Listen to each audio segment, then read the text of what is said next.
এখন আমরা পৌঁছে গেছি ব্যান্ডেল চার্চ। হুগলি জেলা মানেই মনে পড়ে ব্যান্ডেল চার্চ আর ইমামবাড়া। আমরা পৌঁছে গেছি ব্যান্ডেল চার্চে।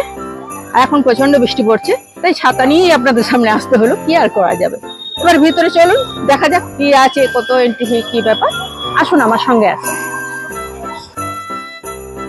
এখানে কোনো এন্ট্রি ফি নেই, আমরা সরাসরি ঢুকে গেলাম ভিতরে।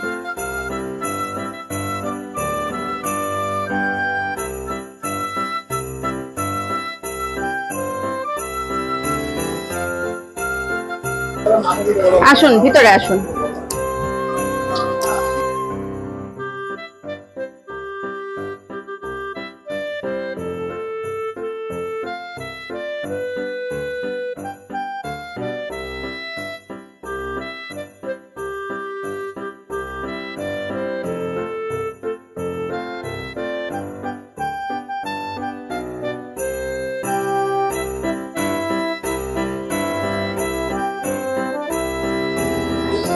নমস্কার বন্ধুরা, ব্যান্ডেল চার্চ দেখা এখনের মতো শেষ হলো।